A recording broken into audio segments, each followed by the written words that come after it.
What's up, everybody, and welcome to another episode of Speaking of Stadia. I am, of course, one of your hosts, Aaron Cini, and as with me always is the bearded beauty, my favorite John Krasinski on the internet, Too Tall Porter. Mr. Jacob Porter, how are you today? Good. About the beard, my daughter keeps telling me I need to shave. I need to take my beard off because it's hurting her. It's like it's too rough on her. She's like, Papa, take your beard off. It hurts. You can just peel So that funny. bad I know boy it's like just off. Legos. I'm just like, here you go. So I may have to shave this spring for sure. So You're committed to that beard, though. The fact that the daughter was like, take it off, and you're like, maybe in the spring. I know she We can talk later. I mean, I don't want to take it off now. It's too cold. It's way too cold right now. Yeah. So, yeah. I'm sure Fiona knows all about how cold it is, because if it's like 6 degrees Fahrenheit here, I can only imagine how cold it is up in the Great White North. Oh man. And rounding out our trio of I got nothing clever, she's the supernova in Nova Scotia, Fiona. Hey Fee, how are you? It's been too long. I'm doing great. I hope you guys are doing well. I also agree. It is cold here. It is very cold here. We have been getting. I'm gonna try to use Fahrenheit because y'all use Fahrenheit. It has been about probably 3 to 8 degrees Fahrenheit the past 2 days, and it's just been bonkers. At one point, it got up to. I would probably have to say. I'm trying to do the math in my head quickly. Probably maybe 40. And then it just dipped right back down again. Yeah, it was 40 today. It was 40 today here, but then it's dropping back down tonight down to 6. Yeah. So here we had an ice storm today. Not snow, just a sheer ice storm. And when I tried to get into my garage, I have a fairly steep driveway. My Toyota 4Runner, which is supposed to be very good, went up and then literally just slid back out of my driveway. Ice doesn't care about your car being good. It could care less. So ice I had to doesn't put care it about into friction. 4-wheel drive high to get up my driveway and get it into my garage. Just go as fast as you can up the hill. Yes. Yeah, exactly. The kids at my son's school, they love to come running out. And yeah, nope. I watched 3 of them just eat it. So I'm just I physically, when you said that, just jerked. Just my entire body just tensed up because the amount of times that I've slipped on ice, because I live in a frigid ice palace sometimes. It is, oh my God. I just the amount of time, just constantly in repeat, anytime anyone mentions falling down on ice. And Colorado, we normally just get snow, big, thick, heavy snow. So an ice storm was weird. It was like being on the coast, like the Pacific Northwest, or where you are. I am not used to just sheets of ice everywhere. Yeah. Welcome. We got snow this week, and it was snow, then rain, and then snow. So it was it's just everything. My driveway was a sheet of ice for 2 days because my driveway doesn't drain very well, so it just puddles because the previous owners left their cars. It goes kind of sank. Asphalt does that sometimes. So no, last week it was just we had a massive freezing rainstorm to a point that we had what's fun is winter lightning, which is just something that happens during either a freezing rainstorm or a very intense snowstorm where there'll be literal lightning in the. I was not expecting it, and then the next day I did get some entertainment watching those mini little snow plows, the ones that come in a little tractor. I don't know what it's called. It's one of the ones that only one person sits in. I don't know if you guys know what I'm talking about, but he got stuck in our driveway, in our parking lot outside of my apartment, and I was just watching this guy, and you just hear like an ATV. Yeah, it was one of those things, but it's it has looks a plow on it. Yeah, it looks like something that you would see at a construction site, but it's just this one guy sitting in this caged thing. Okay. With you know what I'm talking about. I don't know the name of it. I just call it the mini snowplow. So I love it. It was also trash day today, and I kid you not, it was like sled dogging. I just held on and let the trash pull me down the driveway and just kept balance. I would have just put it at the top and been goodbye and just push it. Good luck. and then you have a pick to get yourself back up. Exactly. The Laura Croft like ice picks. I'm assuming you descended with a rope attached to your car, so as you just and then I can pull myself back up. That's really smart. Yeah. It's funny. My kiddo has a presentation on he has to do a survival skill presentation tomorrow in school, and he got how to survive in the cold, and he is talking about that exact thing. If a blizzard blows through, tying a rope to your camp so that you can't A, get too far, and B, you have a trail back to pull yourself back. So nice and relevant there, Mr. Porter. Before I jump into our very first segment, Mr. Porter, what are you drinking there? Oh, I'm drinking. I've had this, I think, one other time on this. I just haven't been drinking a lot of beer lately, so I still have this. It's a mango orange smoothie. It's a smoothie beer. It's more smoothie than beer. It's cheating calling this beer. It's super thick and juicy and delicious, but it's not beer. All right. I don't have one. I have water tonight. I am doing a 6-week challenge for fitness with my local gym. Cool. But if I win, I wish I was $5,000.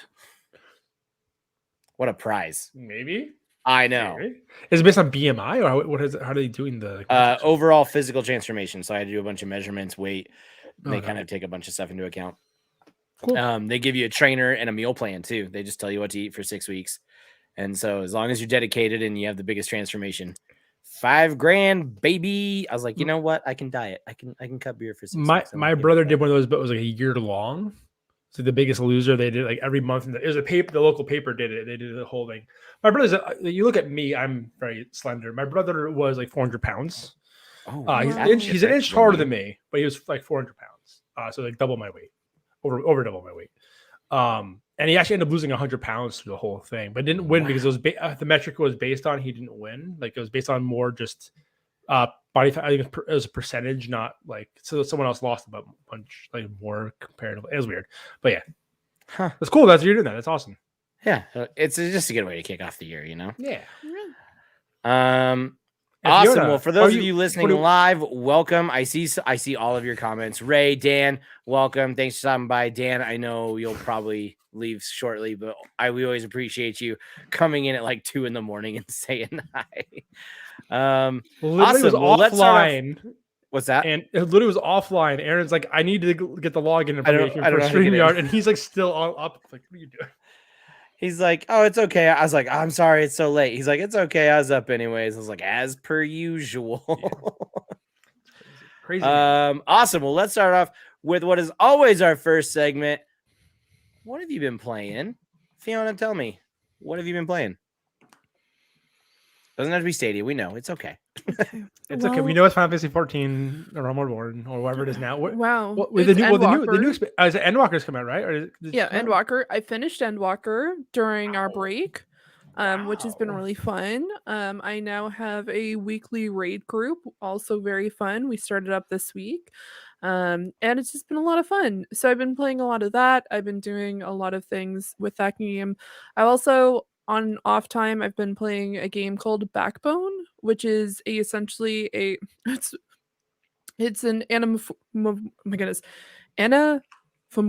game where it's about a raccoon detective who is trying to figure out where a otter has gone. A woman has come in who isn't an otter, and she's just like, my husband has disappeared, you need to find him. And so he's just like, I guess I'll take this on, but then finds out that there's a lot of other moving pieces and a lot of things going in the background that he was not expecting.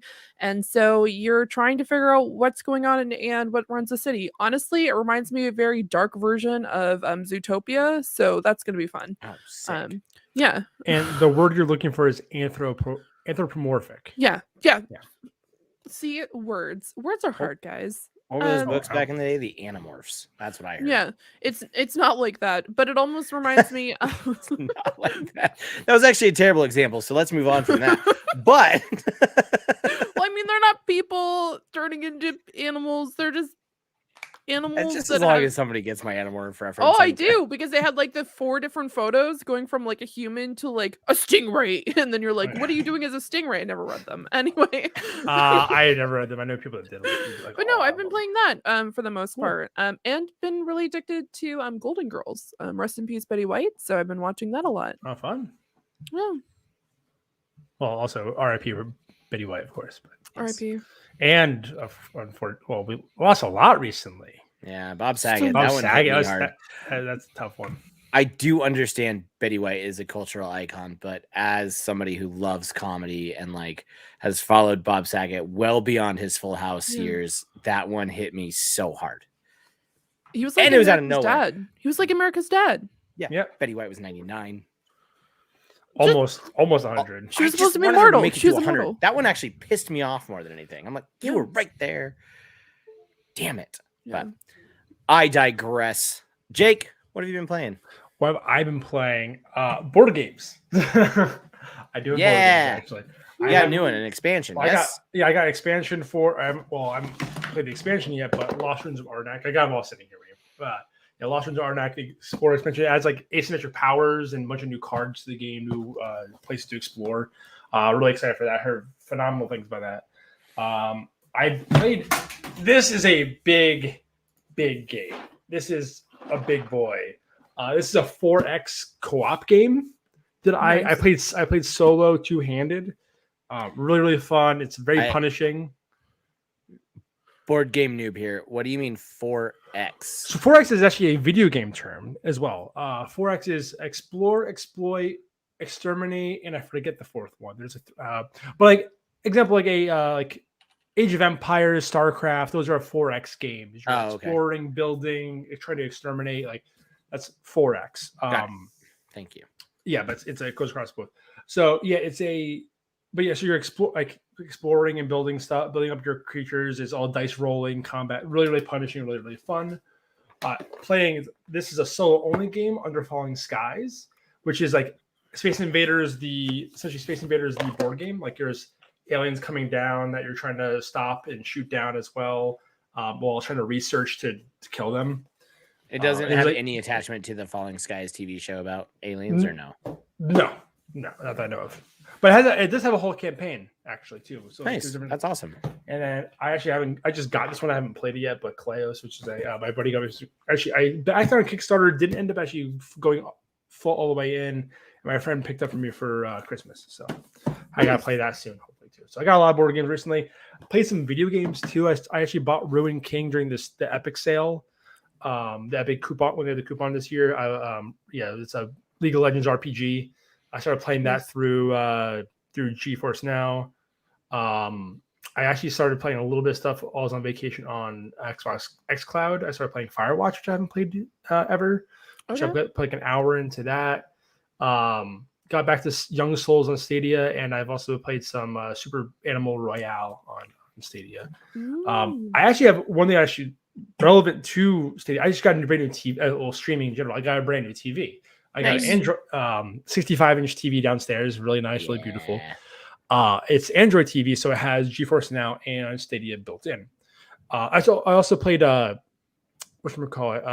Human Fall Flat with my wife, just because I wanted something to play with one. Hello date night. My experience so far with granted, I use a power line adapter to get internet downstairs. It's hard line, but it's a power line adapter. Even on the TV, I was still getting 60 down. My ping was like 30, which isn't great, but not the worst I've ever had. And first GeForce Now was like unplayable. The lag was so unbearable. I couldn't even just I just navigated the menus. I'm like, nope, just nope. This is not gonna work. This is just so slow. But then playing Stadia, it would randomly just like rubber band. Like I would randomly just hit a spot where you just like play catch up and like lag and then play catch up crazy.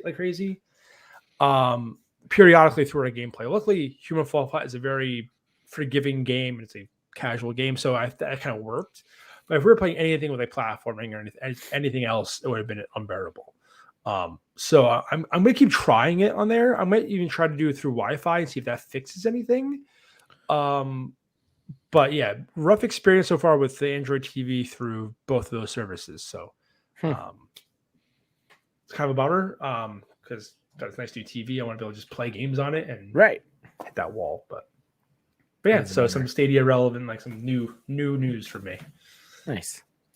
Well, nice and bummer, like you said. I had a great time playing the game with my wife, though. We still had fun. Even it was just the game's hilarious in general. So if you just fall off the edge, who cares? But Nice.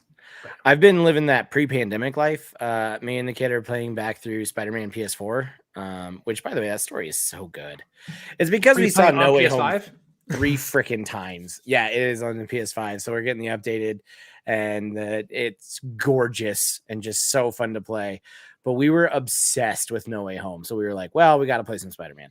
And then I also just jumped back into Horizon. I did the new game plus, so I'm just going to try to beeline through it so I can be ready for the next one. Have you done the Frozen Wilds? Have you done Frozen Wilds, yeah. Yep. I still have not played Frozen Wilds. I was late to that game, so I bought the definitive edition. I missed it at launch, and so I blew through all of that and the DLC, and so I'm doing a new game plus run. I might try to just go ahead and platinum it since I don't think I have too much left. It's all doable, but like some of the challenges are pretty tough. Like, yeah. What's nice about New Game Plus is you have a difficulty setting. Oh, cool. So I just threw it on easy because I don't care. I'm just trying to get back through the story before 2 I comes out. might have to do that. As I had the game done, I might just do New Game Plus and go through it. Yeah, that's exactly what I'm doing. That game is really fun, but I forgot how punishing they are with how they want you to travel. And I'm not trying to give that old Breath of the Wild comparison, but like you run into a rock, and so many games have taught me I can climb the damn rock. And they're like, nope, you better go find the yellow handle. And I'm like, oh, God damn it. So I'm running around all these mountains trying to figure out how to traverse. And there's a little bit of a puzzle piece, but I had just completely forgotten. And so that kind of threw me off. But otherwise, it's not a board game. It's a card game. Me and the kid have also been playing a lot of Magic the Gathering. Okay. That's absolutely fine. That's fine. Those commander decks. I taught him, and he's old enough now that he's grasping the concepts and like knows what the cards mean, and he's starting to like think through strategy. So it's been a lot of fun kind of reteaching myself that and teaching him.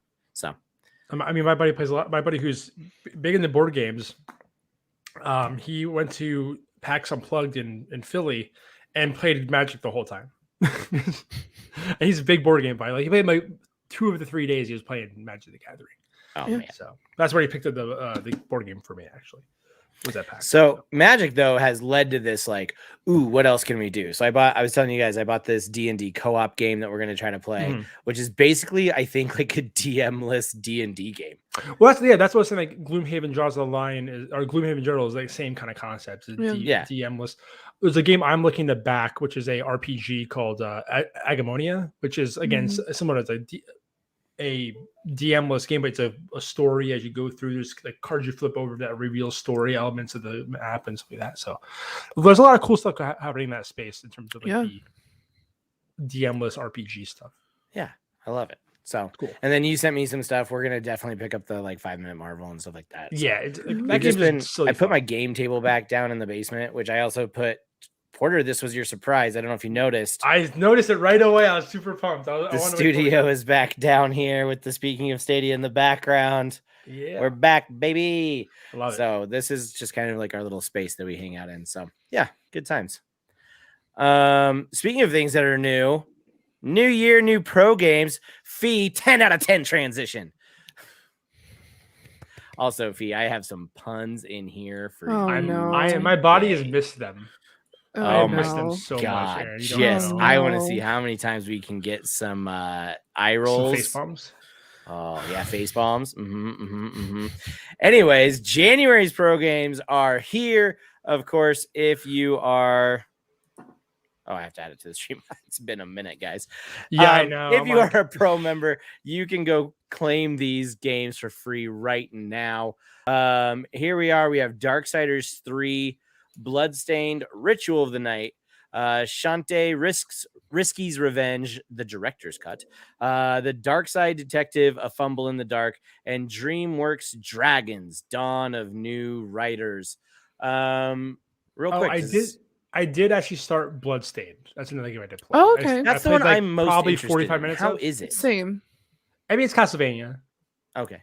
I mean, if you like Castlevania, you'll like it. I mean, it's like the first a half hour, 45 minutes I played of it. It was just, okay, this is Castlevania. Okay. I heard it gets really cool with some of the abilities like you can get, but I'm so early on. I don't have like the different I'm not sure what they're called. I heard there's a lot of different abilities you can get cycled in there. but they don't front load that stuff. So yeah, no. I didn't play the first Darkside Detective, so I would have to go. That was also a pro game though, back in like April. Yes, it was. My friend played it and said it was really fun, so I started playing it. Really funny game. No, I definitely will continue.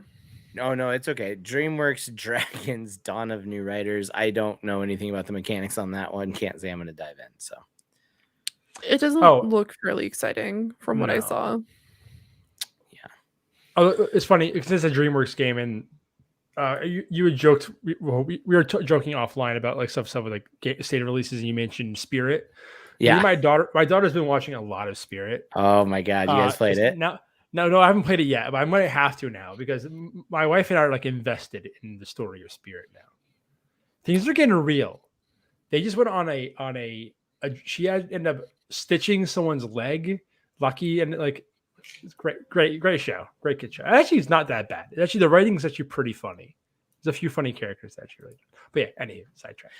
I gotta say, not to derail the Stadia talk, but when you find a show that a 2 to like 6-year-old watches that you can enjoy with them, there is something magical about that. Because you're like, I am not miserable, and you are having the time of your life. Exactly. What a beautiful thing. Like, it's not a fantastic show, but like there's enough like funny writing in there, like funny little like just like some like physical humor in a way where it's like, okay, this is funny. I could watch this. I can watch this. So yeah, it is a good enough job. Next up, and I missed a banner, so it's just Rumor Roundup, but we also have a new release on top of the Rumor Roundup. Let's jump into it. My Hero 1's Justice 2 has been rated for Stadia. That's what it was that got me. Okay, I originally had this as One Piece because I'm dumb. And the One's Justice is what I read, and I saw the HTML file wherever it was like it's or wherever I saw it. I'm like, oh, it's One Piece. I saw anime One Piece. I missed the My Hero Academia part. Sorry. Fiona was calling me out for that before. Yeah, because I was so confused. I was just like, isn't that like Deku from like My Hero? And then I was like looking at it and I'm like, no. Are you doing this to troll Aaron? Because that's Luffy. Come on. You know that's my boy Luffy. I did actually watch a bit of One Piece. The over-the-top follow-up to the smash hit 3D arena fighter My Hero's One Justice makes its heroic debut. Make full use of characters' quirks as you clash head-to-head in an epic battles across huge arenas. I will turn on this trailer and we can talk briefly about it as soon as I mute it. So I won't lie, this does something for me because me and the kid love My Hero. Like, this is the anime we watch.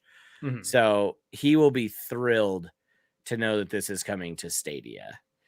Yeah. And Fiona, the only anime she's never watched is My Hero. So this will do nothing for her.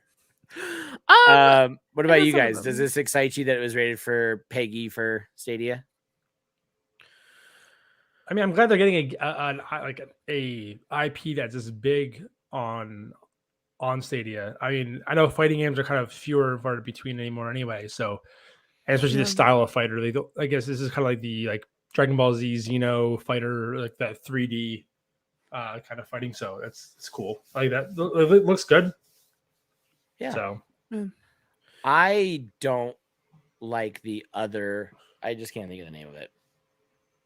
There's another My Hero game that's on Switch, and we bought the second one of that, and it's an arena fighter. So this might be clunky. It is brutal. So I hope this one's a lot better. Fee, even though you've never seen it, no references. What are your thoughts? No, I think it's really cool. I know that it kind of seems a little out of left field that they're releasing it, but at the same time they have Attack on Titan on Stadia, so it kind of makes sense why they're kind of branching out. It seems as though it's either like there's the general, obviously, like Ubisoft and stuff like that, but it seems like they have like things for like kids, and then they have like a little bit more like anime esque type of games. So what's up? Is that Namco Bandai or Bandai Namco, wherever they flipped it around? Yes. Because I think they've had a few of the other Bandai games on there. Like I said, they had DBZ like early on. That was one of the earlier games they had. Which is interesting. I think that's going to lead into a topic at the end of the show that I want to bring definitely. up.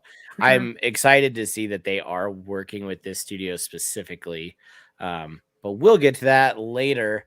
One of the new releases that is coming is Jackbox Party Pack 6. I think it actually came out. It came out. It's out already. In December. This is December 21st. Yeah. So it's the wildest party pack yet with the absurd deathmatch trivia murder party 2, the weird word circus dictionarium, the hidden identity game push the button, the comedy contest joke boat, and the offbeat personality test role models. Use your phones or tablets as controllers and play with up to 10 players plus an audience of up to 10,000 people. Are any of you guys Jackbox people? Yes.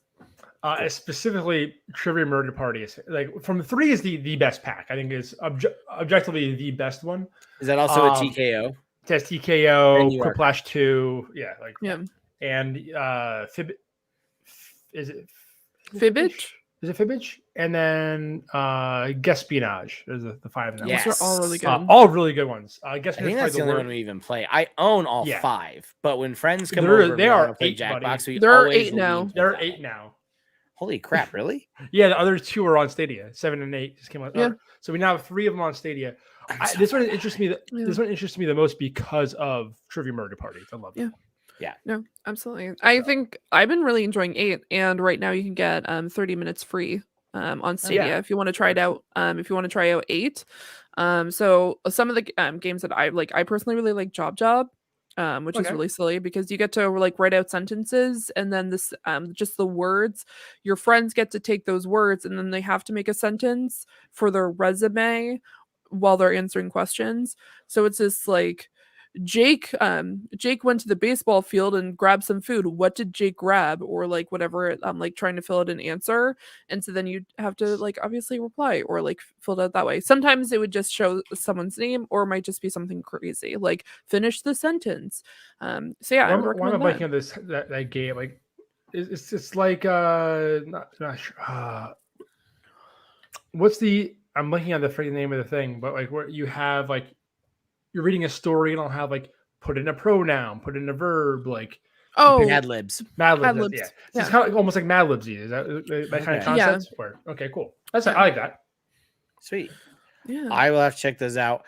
I wish Stadia was a little bit louder about stuff like this. People love Jackbox. If you don't want to have a console to play Jackbox, this seems like a really nice way to like try to get your more casual people to be like, oh, we're gonna have a game night at our house. I have an Android TV downstairs. Right. That has it built in. I can just play games on. Exactly. Yeah. Your friends come over. You're not booting anything up. You jump on your Stadia. You jump on your Stadia. On your Samsung jump on your TV. Open Stadia, and then you guys are off to the races. Or even your Samsung TV, because our next article. Transition. Shaky. Samsung has been singing. Oh my God. Singing the praises of cloud gaming. This comes from our friend at Stadia Source. You're welcome, Fee. When I wrote that one, I could picture the facepalm. Samsung unveils new gaming hub feature for select TVs. Samsung has announced as part of CES 2022 that starting later this year, select models of their televisions will come with a new feature they are calling the Gaming Hub. The big news for the cloud gaming world is that the Samsung Gaming Hub will serve as a one-stop shop for cloud gaming, as Samsung has confirmed that as it stands, both Stadia and Geforce now, I didn't say Geoforce, let's go, now will be fully supported at launch. Utomic will also be supported from launch with more services to follow. Quote, our Samsung smart TVs will provide the ultimate entertainment destination for everyone across generations, interests, and viewing preferences, said Wan Jin Lee, corporate president at Samsung Electronics. We know that gaming continues to increase in popularity for our customers, and we have bridged the gap between our smart TVs leadership and advanced gaming software to create an easier way for people to enjoy the games they love. faster. We developed the Samsung Gaming Hub with our incredible content partners to benefit the gamers, and we plan to continue our collaboration to grow that ecosystem. AKA, I can't wait to have Game Pass on it, is what he's saying. So, what do you guys think of this news? Like, that's awesome. I'm going to share my screen again. Like, this screenshot with Stadia being right there, like, this is big. This is awesome. That's cool. Yeah. Should have taken over Geforce, but it doesn't matter. So, any thoughts on this, Fee? Let's start with you.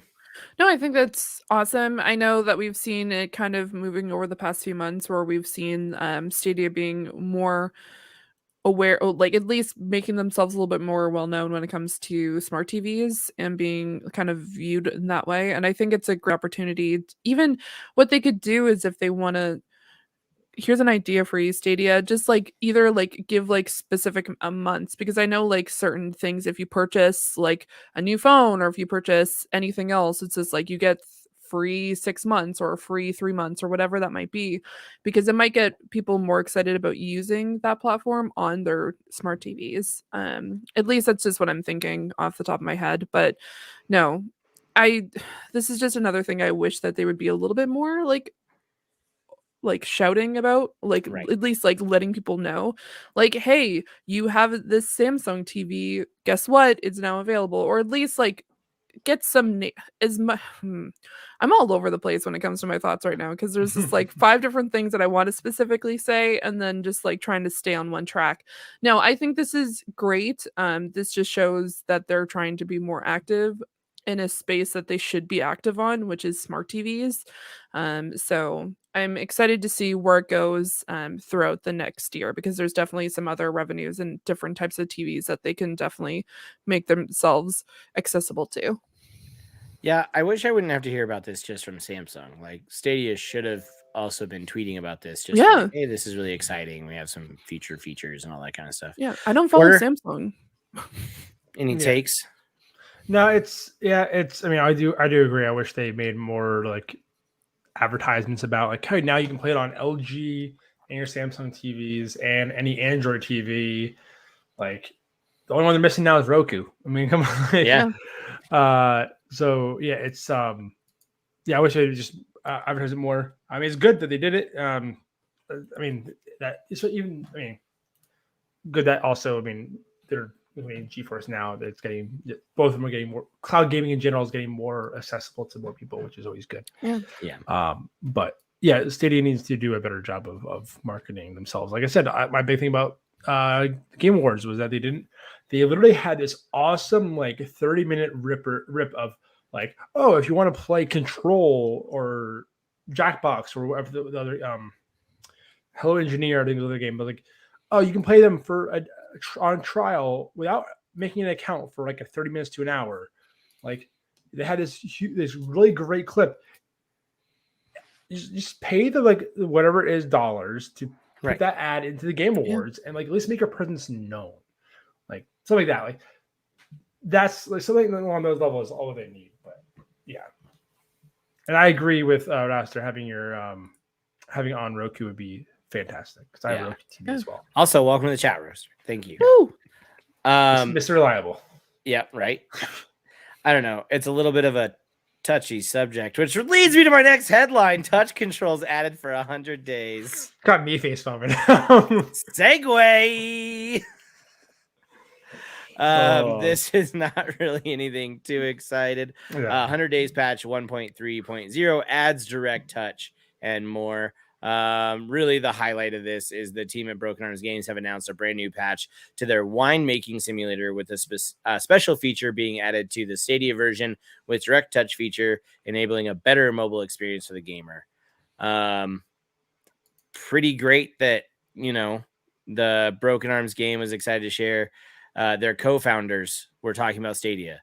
Yeah. Did Stadia talk about this feature on Stadia? They may have in this week on Stadia. I know that wasn't supposed to be a shot. I genuinely don't know if they did.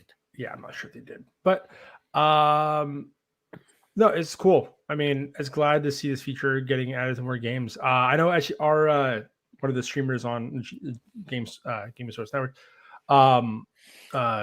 get the gaming CPA. He actually did, I'm pretty sure, a live stream of him playing via the playing with the direct touch controls. So I actually want to go back and watch that because that'd be kind of cool to see. Yeah. But, Fiona, will you make more wine now that you can do a touch controls on your phone or tablet? Absolutely. I recently, for the listeners, I recently upgraded finally. Unfortunately, I did not get the cloudy white Google Pixel 6 Pro. I got the black one, but it looks kind of sick with the moon in the background, whatever that might, whatever. Either way, I'm probably going to test it out. It kind of makes me excited. I personally, up until I read our actual doc, I didn't know that this was happening. So I'm really excited to kind of test it out.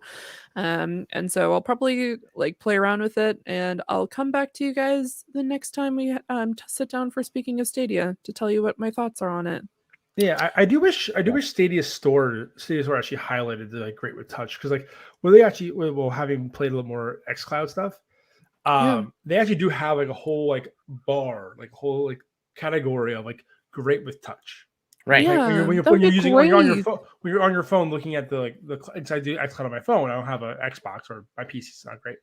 So yeah, doing it on my phone, I see that menu come up. Like, I wish Stadia, like, again, only a few games have it, but like they do like free games. They do like Stadia does a good job with some of them, but I do wish in the store they added one for Go with Touch. It's probably one of my favorite parts about Game Pass and their xCloud service. Like, they are like awesome on console, great on mobile, awesome for touch.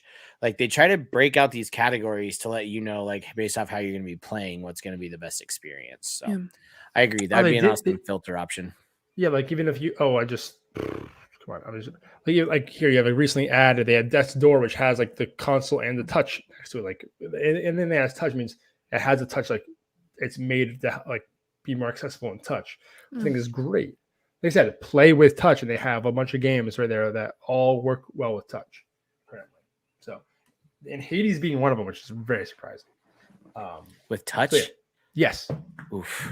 I don't know. I cannot imagine that game with touch, but no, I'm bad on controller, let alone with a touch screen. So,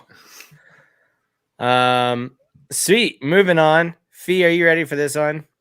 No, I never am. PUBG goes pub free. I quit. I quit. 38 minutes. Gonna have to clip that one. The super popular battle royale that's not been overshadowed by any other battle royale game ever, PlayerUnknown's Battleground, is now free to play on Stadia. This comes from our friends again over at Stadia Source.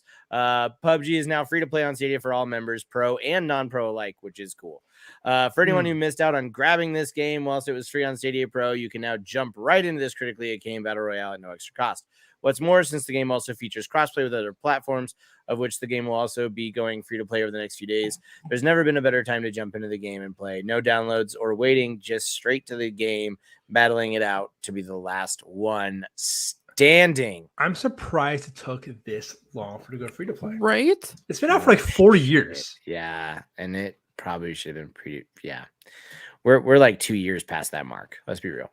But the thing is, like, I was actually like, I was listening to the Bombcast, and they were talking about, or was it Nextlander? Either way, they're talking about like the top grossing games on Steam. I guess Steam is like a whole thing. And, like, PUBG is up there with like the top like 12. I'm like, wait, really? Like, I was just very surprised to see that it's making that much money still. Again, it's a paid game. Like, it's not even free to play.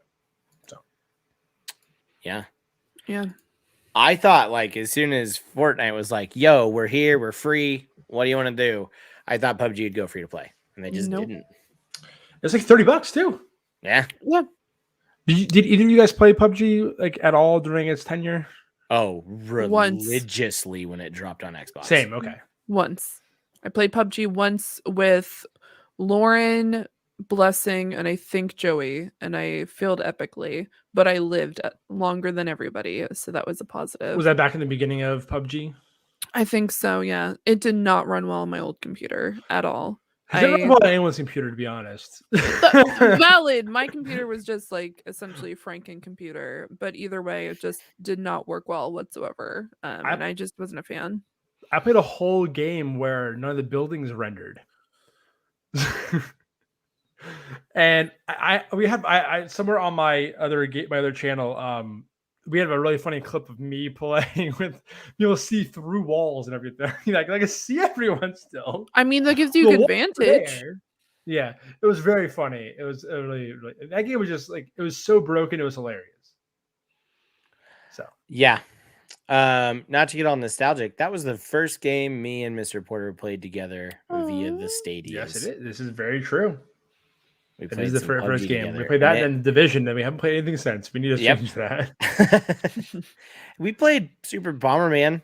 Oh, yeah, we did play Super Bomberman as well. And Dead by Daylight, both on stream. Yes, that is true. Yes, we did. Yeah, we need more of those. We need to do a stream with all three of us, honestly. Agreed. Maybe a Jackbox. I mean, I'm down. That'd be pretty good. Jackbox is always great. I am down for some Jackbox. We should do that. That'd be fun. Put it on the calendar. Put it on the calendar. Mark it down. Send it to the internet. I've been watching too much Cobra Kai. Like Moving on. Dirt 5 gets cleaned up, Fee. Woo! That's a good one. I like that one. It's called Dirt, and it's getting cleaned with a patch. Codemaster spokesperson, Dirt 5 to be updated on Stadia in early February. Dirt 5 has unfortunately been one of the titles on Stadia where updates for the game have not been on par with the other versions of the title. At the moment, the game is several update versions behind its counterparts. There are 3 content packs still yet to be released, and of course, crossplay is yet to be added to the Stadia version. Woof. The quote from the person working on Dirt 5 says, I don't have the exact date, but the patch will be available early February. It will contain Wild Spirits, Supersize, and Red Bull Revolutions, and any free content that we've released between patches 4.02 and 6.03, Playground Arenas, Objects Tracks, etc. This isn't the first time that for some reason they're just not updating Outriders. Yeah, Outriders being absolutely the first one that comes to mind, where they're working on the game, but Stadia, for whatever reason, those patches come months and months later. Porter, any thoughts? Do better. I mean, just do better. I mean, I can't. I don't know the workflow for porting the patches. But from what I see from the Stadia developer stuff and whatnot, it seems like they're making it easier every single time they talk about it. But yeah, it still gets slower to get to Stadia. I don't know what it is in terms of exporting and porting it over, or compiling that, but it's frustrating. Better. No one else seems to have this issue. Stadia. It's not even like a live game, like it's Dirt 5. Like it's not like it's like a live service game. Like I can give like a little bit of past Outriders for like a patch or two. That got extreme, but like especially at launch too, you can't they collect the whole player base. But yeah, I knew about this one for a while, and I saw them go fine. Like wow, bad. No, this just seems to be the same conversation that we have about a few other games where they just put it onto the platform and then they just don't update it. It's just like, do you assume that your game's going to be perfect the instant that it's going to be coming to the platform and then you're never going to have to update it? Like, they understand that they have to do at least some reinforcement and doing some updates on other platforms. It just does not make any sense to me why they just haven't done the same thing, or at least taken into consideration that they need to do the same for Stadia, because just slapping their game onto a platform and then assuming we just can't do it yet, or question mark, we can't do it. Was it Ark that was the game that was Ark just not receiving updates? Ark was just broken when it came over. Yeah. They just they brought it over and then just didn't. The settings were just a medium instead of going to high, when they Stadia can handle high, kind of in that kind of sense. But yeah, Outriders was just bad because it literally came with the demo build of the game. It wasn't even the full build of the game that they launched on Stadia. Right. Which is just terrible. And that game was built around crossplay, and it had no because of that, it had no crossplay. So I get it's a small player base, and you don't want to it's oh, we're so busy with the server. They had a lot of server issues and whatnot. And Aaron be like, oh, they're being super transparent and great. It's but Stadia, they're literally done nothing with. It's I get a patch, and then maybe a few months, 2 weeks later, patching Stadia. I get it. It's not a big player base, but literally going patch, and then nothing. Then we're gonna dump all of those on Stadia when we're ready. Yeah. It's like it just leaves a sour taste. I mean, granted, for the 2 people playing Stadia, it leaves a sour taste in those people's mouth. They're never gonna play your games again. So there's literally 3 of us in this room. Yeah, I know. I'm joking. I know, but what's funny about that joke is every single time, every like year, they add more people to it. They used to be 2, they used to be like 5. Now it's like 12. The joke is I see 12 a lot now. Those 12 people. Wow. So we're multiplying. We're getting more players. Look at us. Proud of us. If only there was a way to tell Stadia what we thought about all of this stuff. Well, there was. Stadia wanted your thoughts, but we were a little too late. Less best laid plans and all that. We were originally going to fill out the Stadia survey together here live on the show.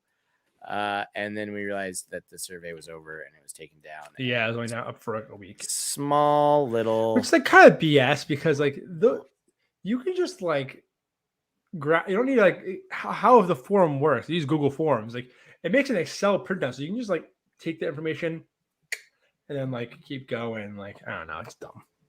But anyhow.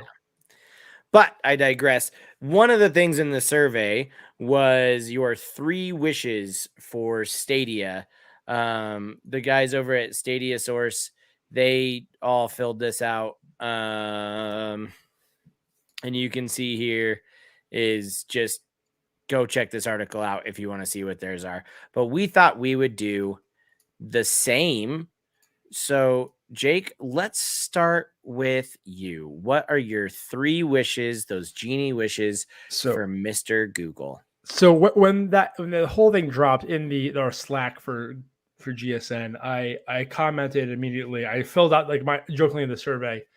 But don't close SG&E times 3.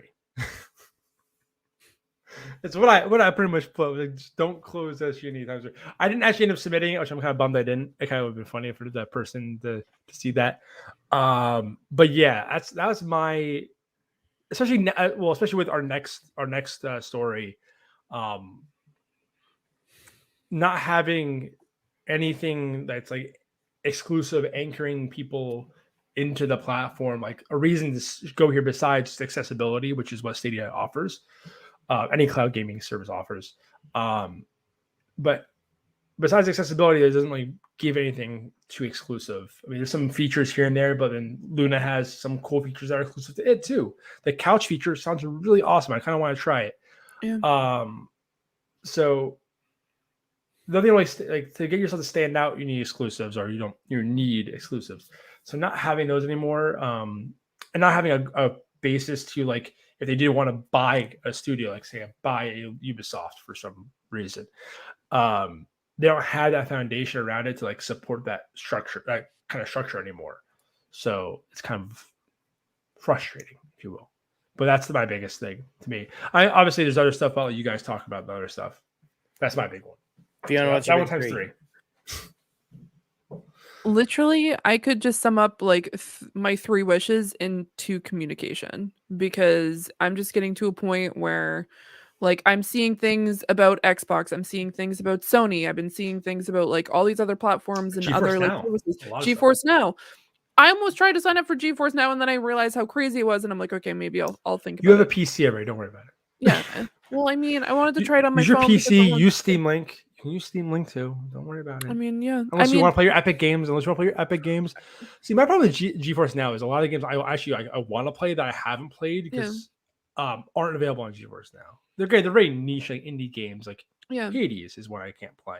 Hyperlight Drifter, Darkest Dungeon, which I know you like a lot. I freaking love Darkest Dungeon. Like I want to play those games and I can't on Geforce because it's not available. So stuff like that. Like it's like great because it has a big library, but not like the library for me. I guess my library is not really on it. So no, but no worries at all. I just feel like there's just so many opportunities. And one thing, I know we have conversations in our group chat, but there are times where like I will come into like look over our even just like our document, and I'm like, I didn't know any of this happened, because I follow Stadia podcasts on Twitter. I follow Stadia on Twitter. I follow like news like outlets specifically for Stadia news. And sometimes some of this stuff goes under the radar because it just wasn't presented. Or we find out things like, oh, I opened up the app today and I found out a bunch of things are there because there was no communication on these updates. And so I just feel like there's just opportunities where they could just post something or like give us a heads up or get people excited about the platform rather than being like, hey, we're putting our focus on things. And we're like, on what? What are you putting your focus on? Because we don't know. We're just, it's been almost like discouraging over the last few months where we've seen people say like, I'm not playing Stadia anymore. I'm not doing this. I'm not doing this. And I feel like a lot of it is because we're just don't have that communication with Google and Stadia at this point, where people are just like, okay, it's like a bad relationship. It's like you don't have the communication there. And so that's why a bunch of people are leaving you. It's not a shocker. It's because unfortunately there's just not that like energy or excitement to keep people on the platform because you're just not telling people what you're doing.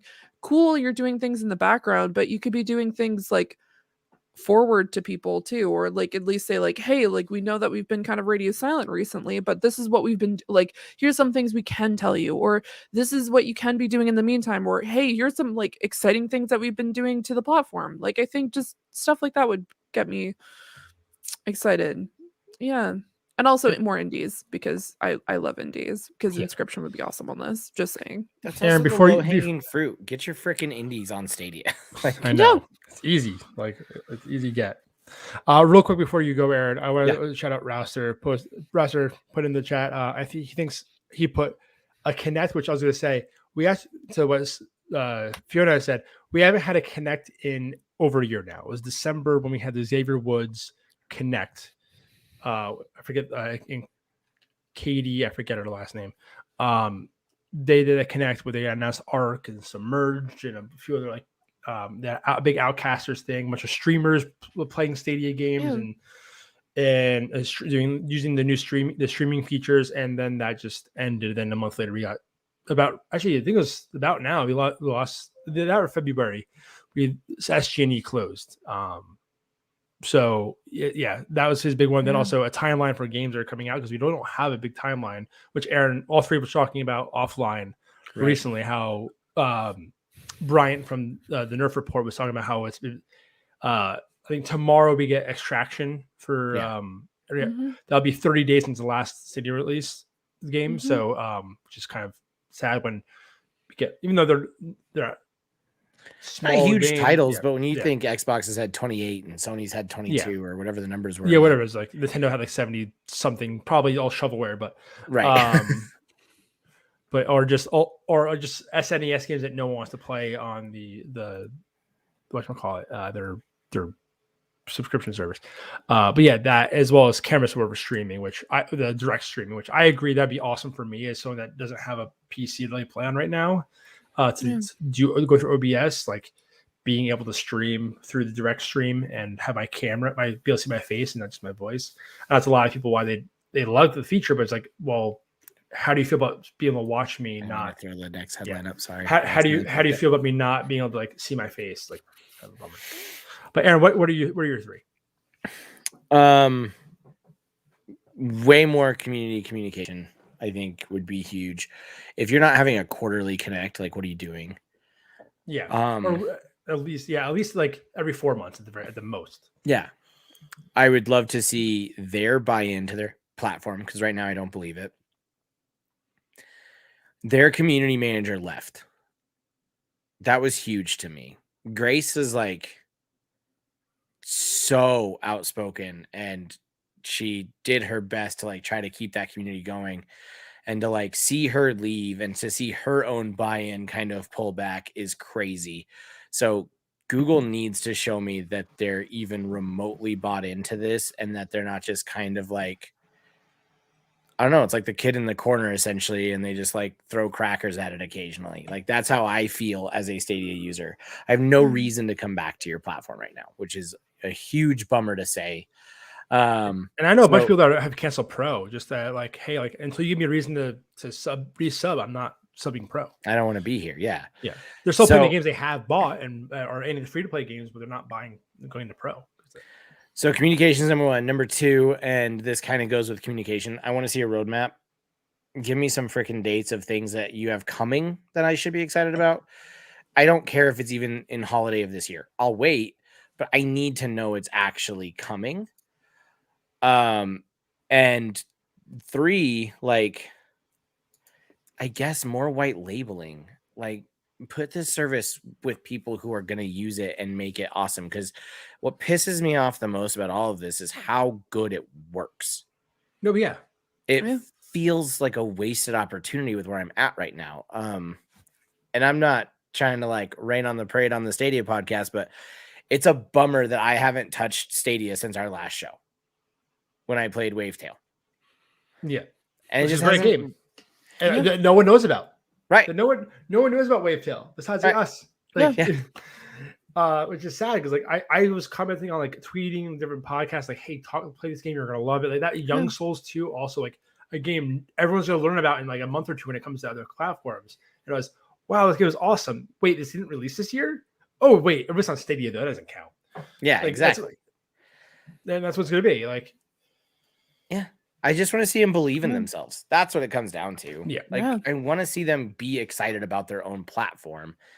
And with Grace being gone, I think we're going to watch our communication dwindle even further. I mean, Chris has always been there, but he's been kind of in the background. Yeah. He's not like public facing on Twitter as much. He may be, I don't know. He's not someone I see like the Stadia community really rally behind and talk about. They also have the social media manager too, who's still there. But and I'm not saying this to segue into our next story, though I really want to talk about it, is like, God dang it, buy a studio. Just show me that you're going to have a studio in your pocket that's going to make some banger exclusives. Yeah. So, and that does absolutely bring us segue to our final topic of the night, the big topic of the night. Winter is here for Microsoft. Get it, Fee? Because it's Blizzard. Fee's like, I don't want to even talk about. Xbox is to acquire Activision and Blizzard and all franchises by the time this episode goes out for audio only. If you pay attention to video games, you have already heard this news. I am going to jump straight to the tweet from Xbox that happened yesterday, January 18th. And it says, today is a historic moment. We are excited to announce that the world-renowned franchise and talented people over at Activision and Blizzard will be joining Team Xbox. Full announcement details here with a link to their blog.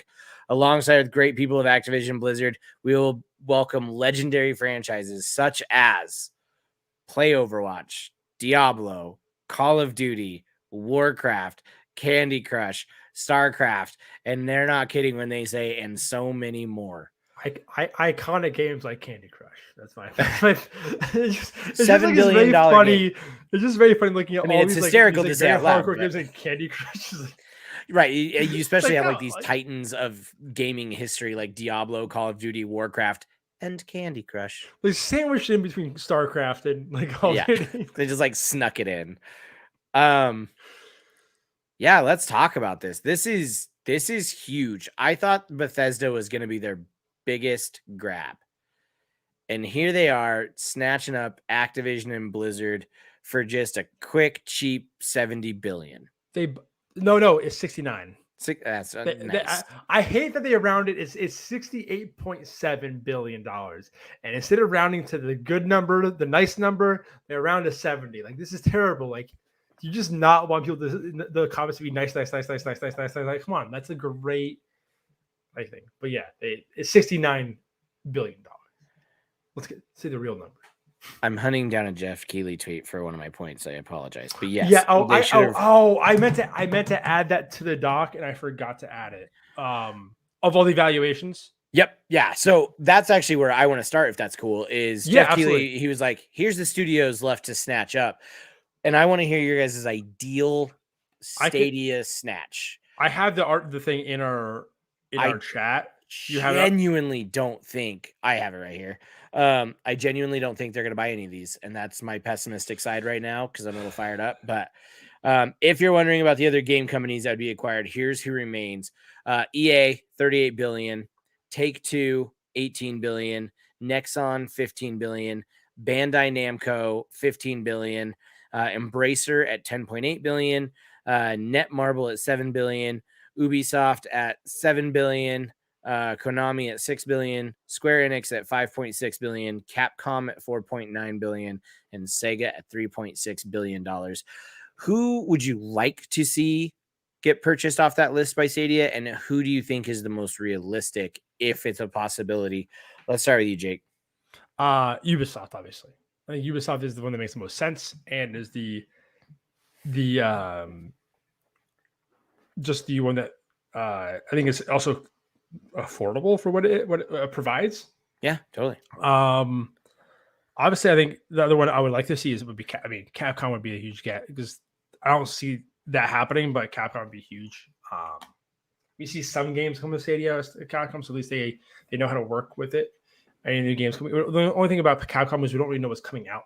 Right. We don't know what they're working on. So ideally, if I were Stadia, I would want someone that's going to have games coming out in the next year to have exclusives to lock in.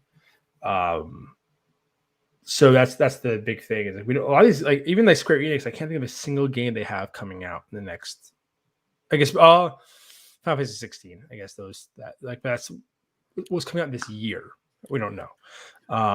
The other one I would say would be WB, just because they've been willing to sell. It's not actually not on that list, but that would be WB.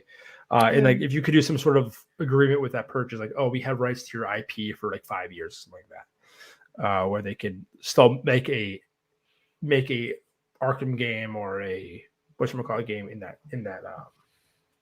that window, kind of like the EA has Star Wars for 10 years, like one of those like exclusivity windows with that purchase, because obviously the studios don't actually have much value besides the people. The IP is the big thing, and they're not going to sell their IP to you. I guess the only one you get would be like Mortal Kombat. Yeah. Fee? I would, as interesting and as exciting as it would be to get Square Enix because of things like Final Fantasy 14, also like Jake said, Final Fantasy 16, which is coming out later on this year. I think in November is the plan. Does that have a date? I think it's like later on this year. I know that they had to move it. I think it's they moved the date to later on this year from what I remember. Capcom, I could definitely say I would. Out of any of them, I probably would say like Ubisoft would make the most sense. It might be nice to see Take-Two, but I'm doubtful that Take-Two would do that. Mostly because of the revenue that they get from all the other services as well. With Rockstar. June 16th, 2022. It was moved, I believe. So yeah, that's the original date. So yeah. So no, there's a lot of different aspects between the different studios that they were listed. I would not say EA. I would not be shocked if we heard no. The only people that I would think like EA would be like Xbox at this point, which at this point Xbox is pushing it with the purchase of Blizzard. So EA would be too much money. I would like to say Capcom because Phoenix Wright is with Capcom, so it'd be kind of cool to see that. But I think Sony's gonna hunt down Square. Oh, me too. I think that's like the most obvious one. Yeah. I think they're gonna try to lock down the Final Fantasy series and anything they can over there. So they already have sense. And they've already have partnerships with them from obviously 7 remake, and then they have a game coming out exclusively for PlayStation 5 too. I forget which one it is. Not 16. It's the one that like Gary Whitta I remember him talking about I helped out with this a little bit. Yeah. So I think that's probably already in the works, as much as it'd be cool to see it on Stadia. I think Bandai Namco probably makes the most sense. Only because of those guys are a game machine. Like they just pump stuff out. Because they can use all the same cel shaded assets for every single anime game and call it good. So and they also own all the IP for all those. Exactly. So I think that would be an interesting one for Stadia to nab and start putting all of those anime games out on their platform exclusively and see if they can't move the needle that way. And it's not like they don't put up big games. Like Elden Ring is. I was wondering because I know they did a lot of the From Software games, but they didn't do Sekiro was Activision actually, but they actually are doing Elden Ring. So like, they also did Scarlet Nexus. They did Tales of Arise, like some big games in the last 2 years, year and two. All the DBZ games are all of them. Like Tekken 7, which is like arguably the best fighting game like out there. People love that game. It seems like they have a good partnership already. Yeah, Code Vein came out 2 years ago. Like, so they have some, besides like just the anime games, the anime studios. They have a ton of like AAA, like AA level guys. Like that's. So I would like to see that partnership. I think they should buy a studio, because right now they've closed down their own game studio. We have no real look into what their partnerships look like, or if any of these studios are going to continue to support this platform. So I think to stay as even remotely relevant, you got to pull the trigger on something to say we have something that no one else does, because you can't even say that about cloud gaming anymore. And Microsoft is out here just laying it all on the table. Yeah, I mean, they're like Cage, like they're just like all in. Let's go. We have our platform down. Game Pass is making us bonkers money. The more we can make Game Pass, I think it's making them good money. I really do. And I think the more players they get bought in, I think it's just going to go up for them. It is making money. It is not profiting money. There's a difference. But that's fair. Even Phil Spencer, as like last year, is like, we think this platform will be sustainable. Not that it is sustainable, it will be sustainable. Like, yeah, the first time you say Call of Duty is exclusive to Xbox and you can get it on Game Pass. Oh yeah, absolutely. Like, that's a big get. Like again, yeah, I still think. And I was listening to Jeff Grubb talk on Giant Bomb actually while I was making dinner today, and it's like I agree with him 100%. Like Call of Duty, the game will be on Xbox. Warzone or whatever that future iterations become will be everywhere. Similar to like how Xbox is with Minecraft. Minecraft is everywhere because I think Warzone will be everywhere, but Call of Duty will be on Xbox. If that makes sense. Like the multiplayer part of my Call of Duty will be on Xbox. You can play but the Battle Royale game that is Warzone will be its own thing. Yeah. No, I think that's fair.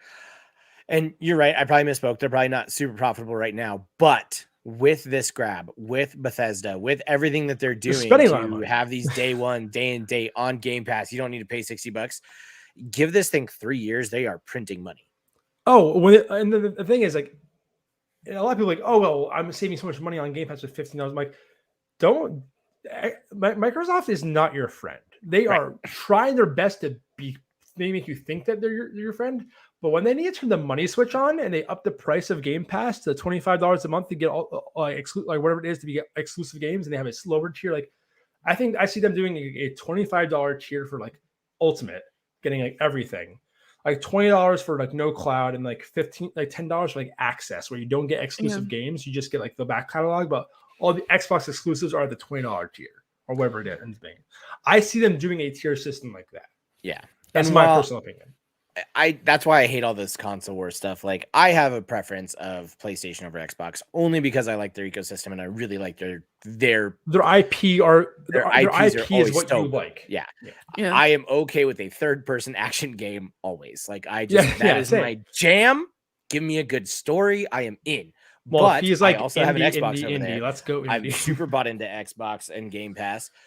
The fact is all these people who are like, no, this is better. I'm like, guys, why are you marketing for these people? The only thing they care about is market share and mind share.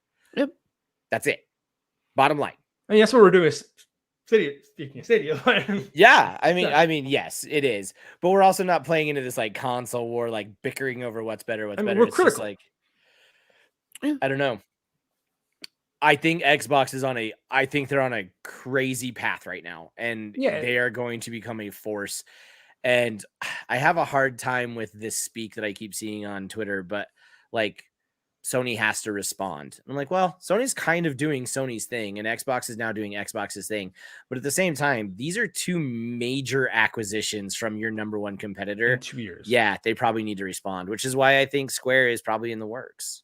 And it's not like Sony hasn't bought things throughout. It's not nothing. They're not just dropping a ton of money on like a whole E3 press conference. Yeah, they're buying like, hey, we're gonna buy like these two studios, or like, hey, we're gonna buy. Well, they bought was it Sucker Punch? I think no, Insomniac. They bought Insomniac, which yeah. It's not a small company by any means. They have like 3 studios. I mean, they make Ratchet. They made all the there's a different studio to make Ratchet. There's a different studio to make Spider-Man. They have a different studio that makes like they had a different studio that was making VR stuff. So again, it also bolsters their VR platform for VR too. Like they have that was a big acquisition for it's like a small thing, but one studio. Interesting that the last few times they've done this, it almost seems like they like enter the waters kind of slowly. Like, hey, Insomniac, come make Spider-Man. And they're like, make that Ratchet and Clank game. And then they're like, okay, cool. We want you as a studio. Most of the Sony studios that have happened like that, they've been like, do whatever, just make the games for us. And then when those games are bangers, they're like, cool, you're the one. Xbox has just thrown around that Bill Gates money, and they've just been like, we know you make bangers. Come here. And Xbox did that originally with the original acquisition, which like I thought was like kind of a wet fart in terms of like they bought the Turn, whatever it is that makes the Forza games. Like, okay, you bought Forza, who makes you guys make Forza. You bought the Coalition, who makes the Gears games. You bought like State of Decay, who makes State of Decay, which is an Xbox game. Like you bought like 5 studios, 3 of them made Xbox games already. Right. Yeah. So, and one of them was an indie studio, so not like a big. It was people made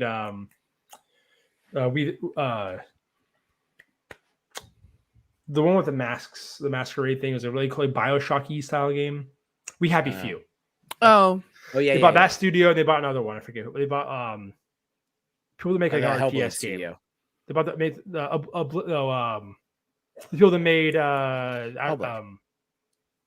Outer Wilds, the other one that sounds like Outer Wilds, Outer Worlds. Oh, not Obsidian. That was the one. So, like they bought like 2 good studios, like one good studio. A bunch of studios that make games for them already. Yeah. It'll be interesting. And if anybody needs to respond at Stadia, they are getting left further and further behind at this point. Like xCloud has proven the technology. They're working on the PC side of where you're able to stream directly on computer. Like right now, some games you still have to download, but they are starting to stream there too. They're getting more. If they figure out that technology, like God, it's going to be so hard to compete. And they already have the Series X blades. Right. And I'm like, do I want to go play Halo Infinite on my phone, or do I want to jump back into Wavetail? And no offense to Wavetail, but it's just, that's a hard sell. Fiona, do you have xCloud or any of the other servers? Like, have you, I know you're obviously not in GeForce now, but do you have a Game Pass Ultimate? I have Game Pass. I play it quite frequently. Yeah, I think I don't know. I was talking about this with Aaron before we started recording. Is like the things like if I was going to play games outside of Final Fantasy right now, they would be on Game Pass. I'm not gonna lie. I'm just. This is a funny sentence. If I was gonna play something that's not Final Fantasy right now, I mean, I don't want to play anything but Final Fantasy. I mean, I'm speaking realistically because that is a game that I've been playing. Other than I did forget the fact that I've been playing Temtems recently, but I've been playing it with my Stadia That's controller. A game that's not on GeForce Now that I would absolutely buy in an instance if it was on GeForce Now. It is fantastic. No, it's is it good? Oh, it's I really I want it. I want it so bad. Yeah, I just can't play it. Tell me if you get it because we'll play. If they make it add it for GeForce Now, I'll buy it immediately. Immediate purchase. No, it's just there's been even games recently that I've been interested in, like indie wise, that are just popping up on Game Pass. I'm like, oh sweet, and they have so many different like aspects that like get me excited that I want to see on platforms like Stadia. Even just like the idea of like clicking a button and telling me what to play. I'm one of the most indecisive people when it comes to video games. If you just implemented an option like that, it's just there's so many grasps and coming from like Xbox, and when I used to play on, oh my goodness, PlayStation quite regularly as well. There's just everyone's interested in obviously the bigger names, that there is just opportunities that are going at the wayside because Stadia is not like communicating and they're not like doing these bigger moves.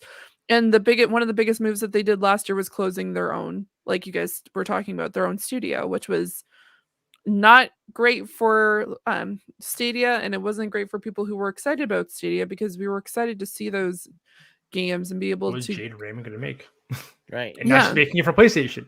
But instead, we'll still get to see her vision come to life on a different platform. Yeah, exactly. So it's just disheartening, and I have been seeing it even more often with people who have done Stadia coverage in the past, where there's losing momentum in Steam. And a lot of people have left the creator space for Stadia. Yeah, totally. It is disappointing because it's something that I think has a lot of potential. That's why I'm still rallying behind Stadia, because Stadia is a platform that I think it allows a lot of people who just don't have access to. Even right now, there's people who don't even still have consoles because they're sold out everywhere. Right. It's difficult, and I think they should have taken that momentum 2 years ago and then was just like, man, this is a great opportunity for us to push our way through. But now that there's other groups and companies having their own cloud services, Stadia needs to do something big, or I know that like the term is go big or go home, but like at this point, I feel like go big or go home. I agree. Yeah, it's a missed opportunity. There have been so many missed opportunities, and just times where it's just like when they had Cyberpunk. We got really excited and everyone had the momentum because it was working really well in Stadia, and they could have been pushing that the entire time, but instead we've been getting radio silence from the head of Stadia and just. Yeah, it's. I mean, not to mention, like, you ride that wave when, like you just said, consoles are hard to find, and you start putting out next gen games on Stadia when people can't get their hands on consoles. They're probably going to pull the plug or the trigger on those $60 games. So yeah, and one thing we don't see articles about, but we kind of behind the scenes, like talking with the GSN guys. I see things like it was actually a Colin Moriarty podcast episode where they're talking with I guess people from Supermassive who are making a game that looks like it's probably the game that was going to be exclusive for Stadia. From the Good Stuff, when they had the Good Stuff thing last October, they had like Supermassive, Harmonix, and blanking on the other one. There was another studio was making a game. And it was Thunderful, which made a Wavetail. Wavetail, I think, was that game. But so we got Wavetail, but we didn't get the other two. Yeah. And I think looks like Supermassive is going elsewhere. Some of the maker games, we've heard back and forth things about like Stadia pulling funding for makers. So some of the studio makers program games, which gave us like Grime and some other stuff foreclosed. But then some people saying no, the funding hasn't been pulled. Like, so it's all over the place in terms of like support of independent games coming exclusively to Stadia. Yeah. And again, we're not getting the publicity. They're not even reaching out to the media to send free codes for young souls in Wavetail to freaking every media person you can. Right. Get them to talk about it. Whether they actually going to play it. Shotgun method. You have the money. Like, it doesn't cost you any money to make the keys, besides like to get it in media's hands. Get people talking about it. Yeah. Like, I don't know how that works, if it's they reach out to you or you reach out to them, but like I always see like people reaching out to like Giant Bomb and them, be like, no, I'm not playing your game. I'm not right. I mean, Greg and Bless just talked about that. They got some codes for like a VR game for PlayStation, and they were like, as soon as we saw a VR, we're like, I don't know, I'm not dragging all that out, so sorry. Yeah. And exactly. So Shotgun Blast your media email and list hope you get some people to stick. Like, if the art looks cool enough, like in the splash, like, oh, like Wavetail would absolutely catch my attention right away. Yeah. Like, so yeah, it's just disappointing. Yeah. But as I always say, I digress. Let us know, honestly, what you think. What are your 3 wishes? I'd love to see some comments on what are your 3 wishes, what studio they should acquire, and what's next. What's next for Stadia? So, but that does it for the 35th episode of Speaking of Stadia. Thank you so much. Don't forget to like, subscribe, share the podcast wherever you can. Jake, where can the good people find you? You can't see it right now because you have the banner up, but at Too Tall Porter. I've been trying to tweet a little bit more. The O's are zeros in the name. I'm trying to tweet a bit more, be a little more active on the Twitterverse. Posting my Wordles every so often. I love that Wordle. Gotta do the Wordles. I'm actually really annoyed this for 2 days. someone was talking about on Facebook about like how they did, and someone sent a screenshot in the comments. I opened it up, posted a screenshot of like, oh, they got you on the second shot. And I'm like, well, now I can't fucking do it now because I hadn't done it yet. I'm like, God damn it. So you saw the word? I saw the word. Yeah. You're ruining a joke I was going to put on Twitter about that, but it's fine. I'm just going to ignore that you People suck. I just think it's crazy that you can have Boba Fett or any Marvel show spoiled for you in the first 2 hours of getting on Twitter, but for some reason, nobody ever spoils the Wordle. I know, but that's the point of Wordle. How they have like the share thing is meant so you don't freaking spoil it. Right. Like that person could have just done that and not spoiled it at all, but they did. They were that guy. So, I got it in 3 shots. I was pretty excited. I'm excited for you. Fiona, where can the people find you on the interwebs?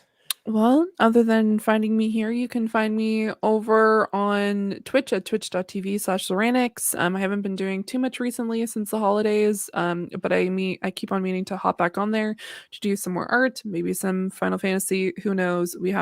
I have some ideas. Also, Point in Progress. We record our episodes live over at twitch.tv/Point in Progress. And so if you want to hear my thoughts, or at least like my not so great thoughts on the new purchase of Blizzard, you can hear me on Friday because I definitely feel as though I'm going to go off. I thought we were going to get some spice. I know, today, some nice you really reserved it. You really reserved the spice. I'm trying to. Yeah, because that would have gone on for a little too long and you guys would have been like, man, this 2.5 hour episode was a little much. No, but either way, you can check me out there, over on our YouTube as well with the same Point in Progress. And yeah, you can check me out over on Twitter, where I just posted some really cool retweets of pixel art that I was looking at recently, because holy cow, people are crazy when it comes to pixel art that I did not know up until the past few months. That's cool. Either way, yeah, you can check me out there. Love it. And of course, you can find me on Twitter because I was off for a whole 8 days when I was going to try to do a year. It's fine. I don't want to talk about it. At Aaron Steeny, I called you out. Anyway, you can also check out my other podcast, Give Me 20, with my friend Mel Felker. I'm behind the last episode. I absolutely talked about failing at trying to get off Twitter and how bad it was. And the next episode, I promise, is going to be an absolute banger. That does it for us. That was the 35th episode of Speaking of Stadia. Again, please like, subscribe, and share, and we will see you next time. Woo!